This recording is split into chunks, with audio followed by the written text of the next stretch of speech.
MQM کہ تعلقات جو ہیں وہ زیادہ مضبوط ہونے جا رہے ہیں اور ہوتے جا رہے ہیں، لیکن اس کے باوجود وہ گورنر جو ہے وہ نون لیگ کو مل جائے گا تاکہ وہ کہیں اور سے کچھ اور مراد ان کو دے دی جائیں گی، ظاہر ہے وہ حکومت میں تو شامل ہے۔ اب وزیر اعلیٰ کے ساتھ ساتھ گورنر صاحب کی چھٹی کی باری بھی آ گئی۔ بات کرتے ہیں کہ وہ جو میں نے کہا نا نیپال میں جنریشن زی، یہ کون سی جنریشن ہے؟ جنریشن زی نے نیپالی حکومت کا تختہ الٹ دیا، وہاں صدارتی محل میں گھس گیا، آگ لگا دی، وزیر اعظم ہاؤس کو آگ لگا دی، وزیر اعظم اور کابینہ نے استعفے دینے پہ مجبور کر دیا۔ کیا ہے یہ جنریشن زی ہے؟ ان کا مطلب ہوا کیا؟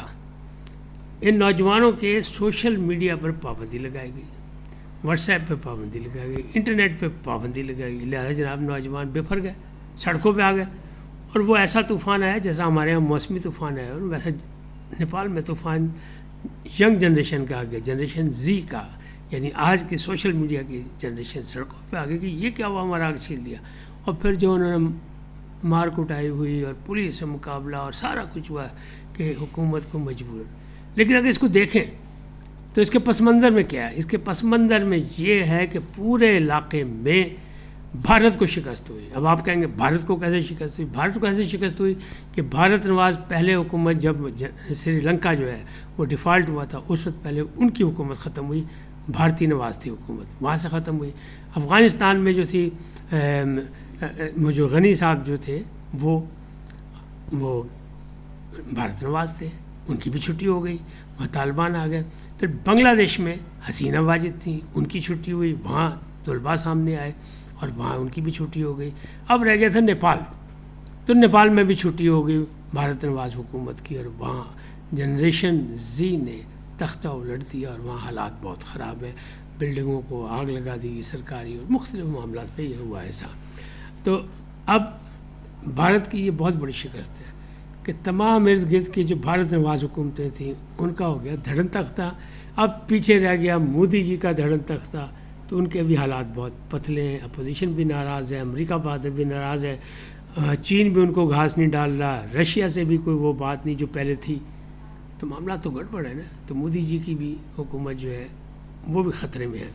اب بات کرتے ہیں کہ عمران خان کا نیا جو ایک حکم نامہ ہے جس کو میں نے کہا خطرے کی گھنٹی۔ میں ہمیشہ سے کہتا ہوں کہ بڑا افسوس ہوتا ہے کہ عمران خان کے تمام مقدمات جو سیاسی مقدمات تھے انہیں قانونی انداز میں لڑا گیا، اور جو قانونی مقدمات تھے انہیں سیاسی انداز میں لڑا گیا۔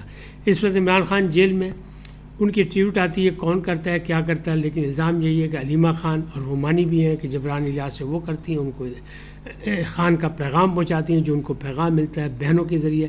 لیکن آج ملاقات کا دن تھا تو صرف ان کے ایک وکیل جو چودھری صاحب تھے ان سے ملاقات ظہیر عباس صاحب سے، باقی کسی سے کوئی ملاقات نہیں ہوئی۔ لیکن اس سے پہلے ٹویٹ آ گئے، ایک ٹویٹ آ گیا کہ جناب یہ گندم اور چینی کا جو بحران ہوا، کیا اس کا مسئلہ حل ہو گیا؟ کیا ہوا؟ وہ کیا بنا؟ کیا اس چوروں کی حکومت میں اپنے چوروں کو، ڈاکوؤں کو پوری اجازت کھلی؟ یہ وہی ہے کہ علیمہ خان سے کہا گیا تھا کہ آپ کے پاس پیسے کہاں سے آئے، تو اس کا یہ جواب آیا ٹویٹ کہ کس نے کیا، کیسے کیا۔ تو ظاہر علیمہ خان کے ایما پہ ہوا ہوگا۔ لیکن جو خطرناک خطرے کی گھنٹی جو ہے وہ عمران خان کی ایک بڑی لمبی چوڑی ایک ٹویٹ آئی ہے، اور اس میں کیا کہا گیا؟ اس میں کہا گیا کہ ایک ہفتے کا ٹائم دیا گیا علی امین گنڈا پور کو، اور ان سے کہا گیا کہ جناب کے پی میں اپنا آپریشن ختم کرائیں فوج کے، جو کہ پہلے بھی مطالبہ تھا عمران خان کا، اور دوسری طرف ان سے کہا گیا کہ آپ افغان حکومت سے رابطہ کر کے امن کی راہ ہموار کریں۔ اب یہ خالصتاً خارجہ پالیسی کا معاملہ ہے، اور یہ وفاق کا معاملہ ہے، یہ صوبوں کا معاملہ نہیں ہے۔ لیکن عمران خان کہتے ہیں کہ اگر وزیر اعلیٰ پنجاب جو ہے وہ جاپان جا سکتی ہے اور دوسرے وزراء بھی جا سکتے ہیں باہر، تو یہ کیوں نہیں جا سکتے؟ یہ نہیں کہتے کہ وہ گئی تجارتی معاہدے کے لیے اور وفاق سے اجازت لے کے، یہ نہیں کہ خارجی پالیسی پہ کوئی اس نے کیا، وہ کر ہی نہیں سکتا کوئی صوبہ بھی، تو یہ آپ اجازت دینا پھر ایک قسم کی، یہ پھر پتہ نہیں کس نادان دوست نے مشورہ دیا، یہ پھر ایک قسم کی بغاوت، چیلنج کر رہے ہیں، یعنی ریاست کو بھی چیلنج کر رہے ہیں اور پھر سپہ سالار کو برا بھلا کہہ رہے ہیں، اور کہہ رہے ہیں میری جان جو ہے وہ قدرت کے قبضے میں ہے، یعنی قبضہ قدرت میں اللہ کے پاس ہے جان میری جان کا جو محافظ ہے وہ عاصم منیر نہیں ہے، نہ وہ میری جان لے سکتا ہے، میری جان تو اللہ لے سکتا ہے، میں کلمہ گو ہوں، میرا اللہ پر یقین ہے۔ تو تو میں اس کی کوئی بات نہیں مانوں گا اور میں حقیقی آزادی کی جدوجہد سے پیچھے نہیں ہٹوں گا۔ بھائی جان کس نے منع کیا؟ آپ جو مرضی کریں، آپ جیل میں فی الحال تو ان مقدمات سے نپٹیں، لیکن یہ جو آپ نے کہہ دیا کہ گنڈا پور ایک ہفتے کے اندر کریں تو وہ تو کچھ نہیں کر سکیں گے۔ لگتا ہے پھر گنڈا پور کی بھی چھٹی ہوگی، آپ کا آرڈر آ جائے گا، حکم نامہ آ جائے گا۔ تو یہ حکم نامہ بڑا سخت ہے۔ ایک تو پھر انہوں نے چیلنج کیا فیلڈ مارشل کو، زبردستی کھینچ کے اس میں لے آئے اپنی باتوں میں، اور بار بار الزامات لگائے جا رہے ہیں۔ اس کا مطلب یہ ہے کہ جو نادان دوست ان کو مشورے دے رہے ہیں وہ یہ نہیں چاہتے کہ عمران خان باہر آئے، کوئی راستہ نہیں۔